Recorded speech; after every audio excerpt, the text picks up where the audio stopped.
Scotland में मौजूद एक अजीबोगरीब ब्रिज जो देखने में तो बिल्कुल नॉर्मल लगता है, लेकिन असल में ये सैकड़ों कुत्तों की जान ले चुका है। पर आखिर क्यों?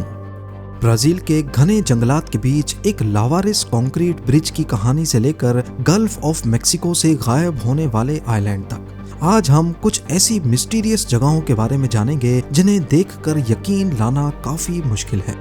सिर्फ यही नहीं, बल्कि इनमें एटलांटिस ऑफ अर्जेंटीना भी शामिल है, एक ऐसी बस्ती के खंडरात जो आज एक खौफनाक मंजर पेश करते हैं। ज़ेम टीवी की वीडियोस में एक बार फिर से खुशामदीद। नाज़रीन, पुराने ब्रिजेस तो आपने बहुत सारे देखे होंगे, लेकिन स्कॉटलैंड के शहर डम्बरटन में 130 साल पुराना ओवर टाउन नामी ब्रिज कई मिस्ट्रीज से भरा हुआ है। ये ब्रिज खास तौर पर एक हवेली को रास्ता देने के लिए बनाया गया था, जिसे ओवर टाउन हाउस कहते हैं। पहली नजर में तो ये ब्रिज दूसरे आम ब्रिजेस जैसा ही लगता है, लेकिन इसमें एक ऐसी बात है जो इसको बाकियों से काफी अलग बनाती है, और वो ये है कि ये ब्रिज कुत्तों के लिए एक सुइसाइड ब्रिज है। जी हाँ, पिछली कई दहाइयों के दौरान सैकड़ों कुत्ते इस ब्रिज से कूदकर अपनी जान दे चुके हैं, वो भी बिना किसी खास वजह के। लोगों का कहना है कि कभी कभी कुछ कुत्ते गिरने के बाद जिंदा बच जाते हैं, लेकिन बुरी तरह जख्मी होते हैं। जबकि कुछ रिपोर्ट्स में ये भी कहा गया है कि कभी कभार जख्मी कुत्ते वापस ब्रिज पर चढ़ते हैं और दोबारा कूदकर जान दे देते हैं। अलग अलग रिपोर्ट्स में मरने वाले कुत्तों की तादाद अलग अलग बताई गई है, पर यह सच है कि इस ब्रिज से कोई और जानवर नहीं, बल्कि सिर्फ कुत्ते ही कूदते हैं। इन वाकयात की वजह से ओवर टाउन ब्रिज के गिर्द तरह तरह की थ्योरीज गर्दिश करती हैं।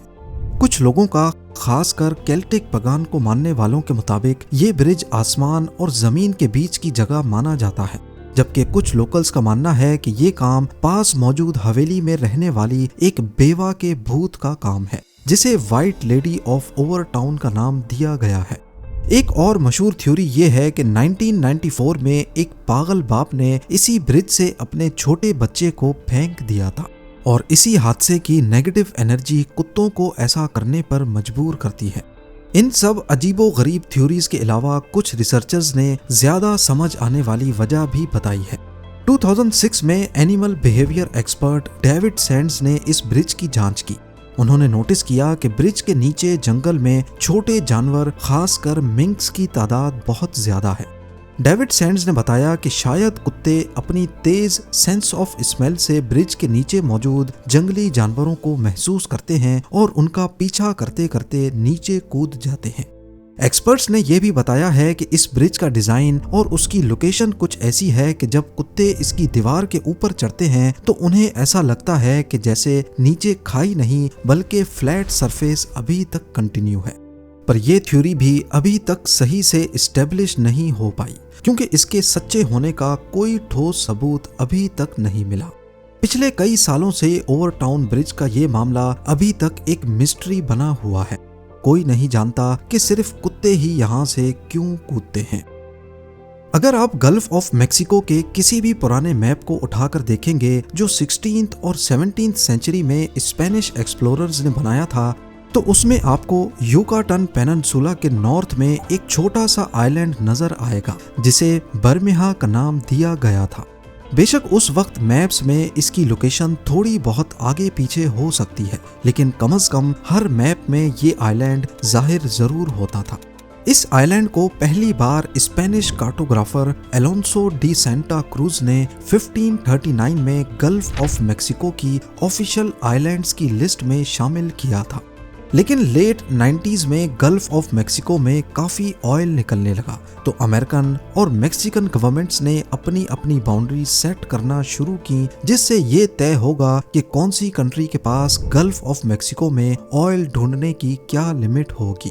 अब क्योंकि बर्मिहा आइलैंड युकाटन पेनिनसुला के करीब था, इसीलिए अगर मेक्सिको को ये आइलैंड मिल गया तो उनकी गल्फ ऑफ मेक्सिको में बाउंड्री बढ़ जाएगी। उस वक्त मेक्सिकन गवर्नमेंट ने 3 मर्तबा बर्मिहा आइलैंड को ढूंढने की कोशिश की, लेकिन मिस्टीरियसली उन्हें इस आइलैंड का कोई निशान तक नहीं मिला। मेक्सिकन नेवी का कहना था कि ऐसा मालूम होता है कि जैसे कोई आइलैंड यहाँ पर कभी था ही नहीं। बात शायद यहीं खत्म हो जाती, लेकिन उसके बाद एक वाकया हुआ जिसने लोगों को कुछ और सोचने पर मजबूर कर दिया। मैक्सिकन नेवी के बर्मिहा को ना ढूंढ पाने के 1 साल बाद एक मैक्सिकन सेनेटर जोस एंजेल सेलेरियो, जो मेक्सिको के तेल निकालने के इलाके को बढ़ाने और बर्मिहा आइलैंड के वजूद के सबसे बड़े हिमायतियों में से एक थे, मैक्सिकन हाईवे पर कार हादसे में मारे गए। उनकी मौत के बाद लोगों ने बातें बनाना शुरू कर दी कि अमेरिकन CIA ने इस आइलैंड को मल्टीपल ब्लास्ट करके गायब कर दिया है ताकि मेक्सिको के गल्फ में राइड्स कम हो जाएं। खैर, उसके बाद 2009 में एडवांस्ड टेक्नोलॉजी की मदद से दोबारा से आइलैंड को ढूंढने की कोशिश की गई, लेकिन ओशन फ्लोर पे रेत के सिवा और कुछ नहीं मिला।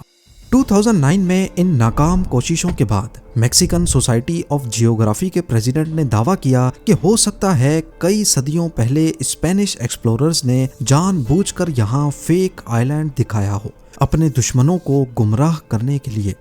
पर बर्मिहा आइलैंड वाकई कभी था ही नहीं, कोई कुदरती ताकत इसे गायब कर गई या फिर इसे वाकई यहाँ से जानबूझकर खत्म किया गया। ये सच आज तक एक मिस्ट्री बना हुआ है। ब्राजील के घने जंगलात के बीचों बीच एक ऐसा मिस्टीरियस स्ट्रक्चर मौजूद है जो शायद किसी शहर का हिस्सा लगता है। ये कंक्रीट का ढांचा 130 फीट से ज्यादा ऊंचा और 1000 फीट लंबा है। इसमें टनल्स, दीवारें और एक बहुत बड़ी कंक्रीट की फाउंडेशन मौजूद है, जिसे वक्त के साथ साथ जंगल धीरे धीरे निकलता जा रहा है। दूर से देखने पर ऐसा मालूम होता है जैसे किसी ने इस स्ट्रक्चर को शहर से उठाकर बिना किसी मकसद के साउथ अमेरिकन जंगल के बीच फेंक दिया हो। जंगल के बीच ऐसा स्ट्रक्चर काफी अजीब और मिस्टीरियस माहौल पैदा करता है, पर असल में ये स्ट्रक्चर करीब 50 साल पुराना है। ब्राजील में BR-101 हाईवे एक बहुत मशहूर और लंबा रास्ता है, जिसकी लंबाई 3000 मील से भी ज्यादा है। इस हाईवे को बनाने का काम 1950s में शुरू हुआ था। 1960s में इस हाईवे के एक अहम हिस्से पर काम शुरू हुआ, जिसका नाम वायाडक्ट पेट्रोब्रास था। इसका मकसद रियो डी जेनेरियो और साओ पाउलो के सेंटोस को जंगल से होते हुए जोड़ना था। 16 साल की लंबी मेहनत के बाद ये हिस्सा कंप्लीट होने के करीब ही था, लेकिन उसी वक्त ब्राजील में एक इकोनॉमिक क्राइसिस आ गया।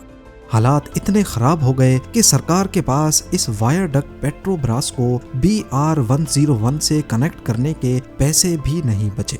तब लास्ट मोमेंट पे प्लान्स चेंज किए गए और BR-101 को एक दूसरे कोस्टल हाईवे से जोड़ दिया गया और यूं ये वायाडक्ट पेट्रोब्रास अधूरा ही छोड़ दिया गया। तब से लेकर जंगल आहिस्ता आहिस्ता इस पर हावी होता जा रहा है और ये जगह अब सिर्फ टूरिस्ट के लिए एक अट्रैक्शन के तौर पे रह गई है। 1920s में अर्जेंटीना के शहर बुएनोस आयर्स से तकरीबन 400 मील दूर एक छोटा सा टूरिस्ट विलेज था, जिसे विला एपिक्विन कहा जाता था। ये गांव लगुना एपिक्विन के किनारे पर था, जो एक सॉल्ट लेक थी। ये लेक काफी मशहूर थी क्योंकि कहा जाता था कि इसके पानी में नहाने से स्किन और हड्डियों की कई बीमारियां खत्म हो जाती हैं।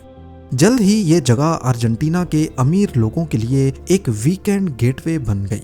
इस गांव में एक रेलवे स्टेशन और 1500 लोगों की आबादी थी। अपने पीक वक्त पर यानी 1970s में यहाँ एक साथ 5000 लोग रुक सकते थे।